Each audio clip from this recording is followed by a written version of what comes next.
Where the focus goes, the energy flows. We've all heard of the law of attraction, and we understand it's at play when we hear comments like, "You bring it upon yourself," or "He never seems to learn."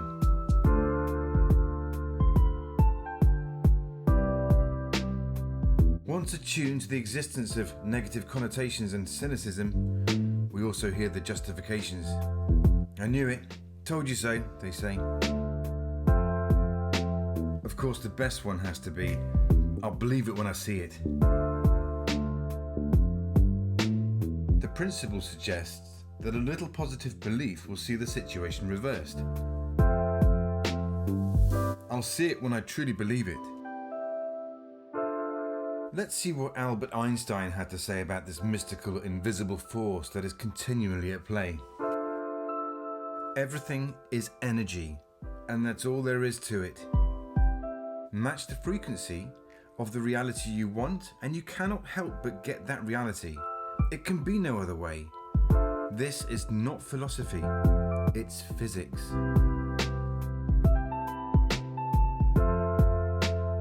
The basic principles that underpin the law is that how we feel and, as a byproduct, the emotions we emit, play a starring role in what and who we attract into our lives. It's always working. We are always manifesting as our thoughts and feelings that emanate from our core beliefs are continually being reflected back to us. Nikola Tesla also said, "If you want to find the secrets of the universe, think in terms of energy, frequency, and vibration." The law of attraction, that like attracts like, is certainly not a new discovery, and great philosophers have been documenting and teaching about the power of the mind for many thousands of years. However, it cannot at this time be written as an equation on a dusty blackboard. But as the science fraternity has demonstrated, quantum physics can perhaps give us a glimpse into the magic that helps govern it.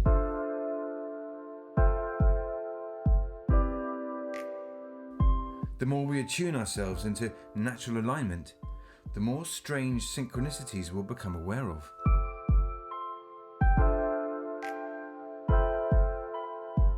We are happiest and at our most harmonious when we're in the company of loved ones, whether friends, family, pets. But when we find ourselves in a place with someone with mismatched frequency, it just feels wrong. You may start to feel unease or vulnerability or pressure. If we want love or companionship to come to us, we must picture ourselves enjoying the situation. How would it feel to have this? It's the emotions that surround the dream that we should be focused on maintaining, not the specific details. Just try to keep the feelings that emanate from those positive thought patterns, and then simply trust, allow, and accept. Keep the buzz going.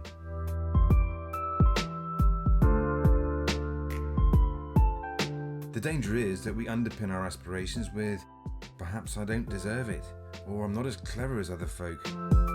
It's so easy to undermine your thought patterns with negativity. We seem to think it's a safe thing to do to keep our expectations in check.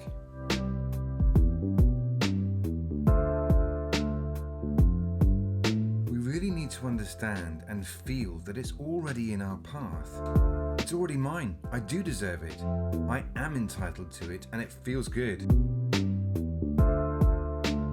How would it make you feel right now if you were to already own or have the things you really want in your life? Would it be a surprise? Would you be shocked? Then perhaps you don't truly believe it. Perhaps you need to readdress your thought patterns to something that should easily be within your grasp. It won't be long before you understand that it all is. Is the millionaire surprised to see a Ferrari in her garage? No. She fully expects it to be there after having followed the right sequence of events and opportunities that led to it being there. She knew what she wanted, and those excited feelings and emotions gave rise to her behaviours, choices, and subsequent opportunities. The stepping stones to get to where we need to be can sometimes be littered with our own negative judgments. I'm just no good at this positive thinking. I appear to be going backwards. I'm not anywhere near my dream car. Resistance. Let the situation pan out. See where it takes you next. Take the actions that you feel are necessary.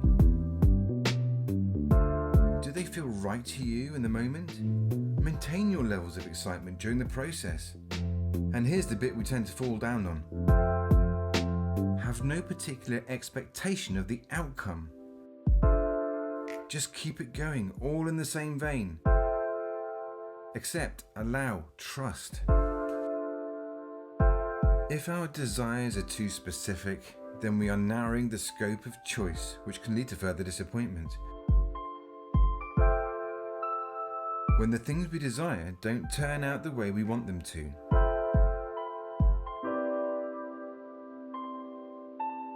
You can still apply hard work, because hard work feels great when applied in the areas that may lead to new opportunities. It's exciting. Do it anyway, with gratitude and positivity. Remember, it's the emotions that drive the feedback, never the specific details. Don't expect the results to be instant. Continuity and persistence is key. There are lessons to be learned within every situation, and if you keep seeing the same message but in different forms, progress is not being made, bar the important lesson that a different approach is probably required. If we keep banging the same drum, you'll hear the same noise. Discover a different way of doing it. There are always options to select the next best path that feels right, and stop trying so hard.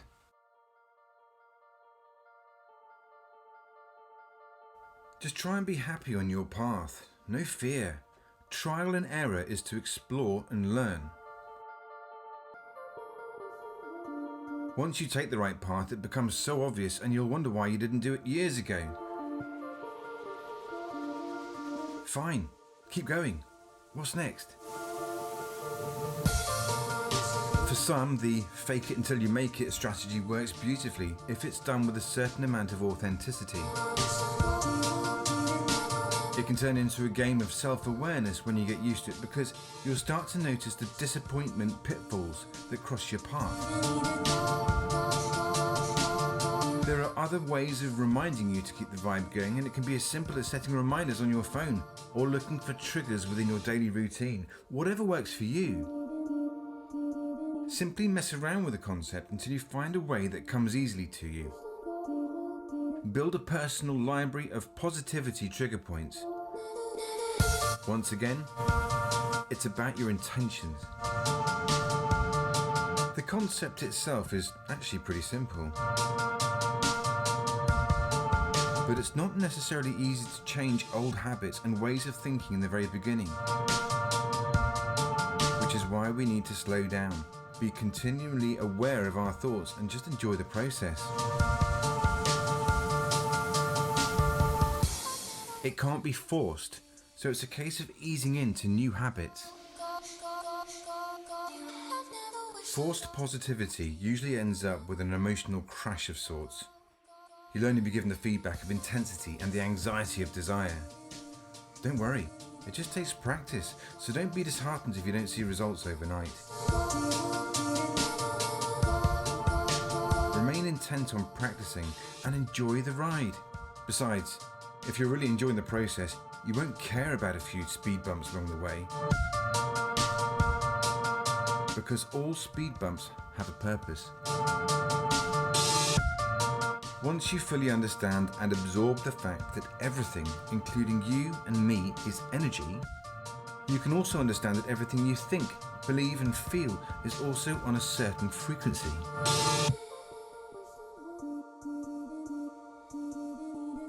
Let's not be greedy. The law of attraction has at times been sold to us as a way of accumulating material wealth,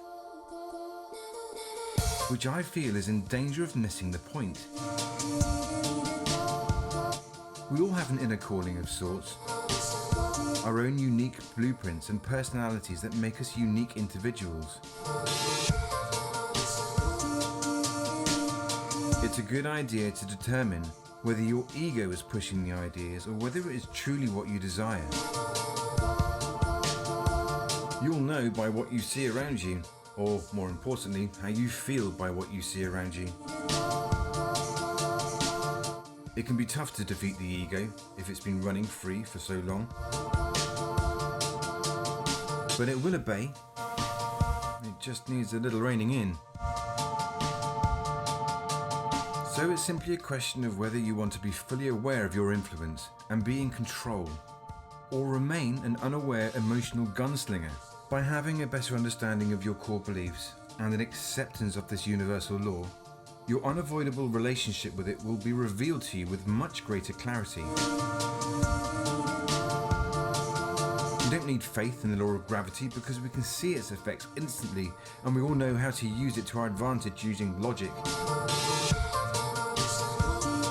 Therefore, without questioning, we understand our relationship with it. We just accept it. So what is your true calling? What really makes you happy? What will you see on your path that gets your heart beating a little faster with excitement? It's time to enjoy the manipulation of energy and matter.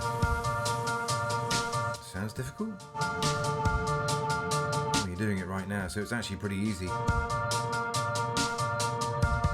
Dr. Masaru Emoto, a Japanese researcher, author and doctor of alternative medicine, claimed that human consciousness has an effect on the molecular structure of water and has given us plenty to think about when it comes to the power of positive thinking. He became famous chiefly because of an experiment that has been emulated and recorded all around the world, and is a real game changer when it comes to demonstrating the way we think can indeed manipulate matter for both good and bad. His experiment has evolved over the years and is now commonly conducted as the rice experiment.